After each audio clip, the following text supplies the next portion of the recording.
Visto o panorama, pois a Xunta entendeu que eran demasiados cartos para invertir nesa variante, de fondo, pois para invertir en Pontevedra.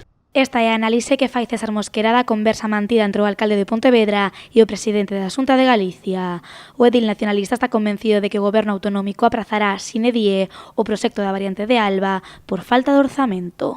Non se vai facer para o ano que ven, non se vai iniciar o ano que ven, e non se vai probablemente iniciar nin tan siquiera o seguinte depende das eleccións, e o problema de fondo é que, digamos, facer algo aí, pois, co que está solicitando os veciños, está solicitando o Concello, non, adaptar ao territorio, facendo unha rotonda, non, ao nivel do territorio en vez de escalestri, facendo un paso peonil, o sea, que se poida andar dun lado para outro, non? Que son 10 minutos andando, non dá unha hora que hai que dar unha volta dunha hora, non polos camiños que hai actualmente, pois eso supón, pois así, facendo unha estimación suave, pois do orden de 11-12 millóns de euros. Malia que o Concello asegurase o pasado venres que xa estaba desbloqueado o proxecto, o certo é que esta mañá Mosquera volveu a crear incerteza sobre o futuro da variante.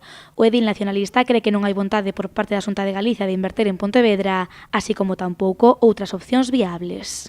Teño o terreo ben analizado tamén, cos enxeñeiros e demais, e máis ou menos é por onde propuxemos nós ou esta que propuxe a Xunta.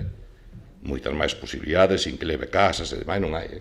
César Mosquera asegurou esta mañá estar cabreado e irritado ante a falta de lealdade institucional por parte da Xunta de Galicia. A Xunta non quere, porque lle parece que a obra se vai a un montante para atender as demandas veciñais e o que pide o Concello, se lle vai a unhas cantidades que non está disposta a meter. Aquí, e, polo tanto, a partir de aí, pois, empeza a mareala. O que non estamos profundamente, digamos, irritados ou o que sea, é, por non dicilo abertamente, que é como hai que facer as cousas entre administracións, non? A pesar destas acusacións, Mosquera pide que haxa un cambio de postura e asegura que o goberno municipal está aberto a colaborar.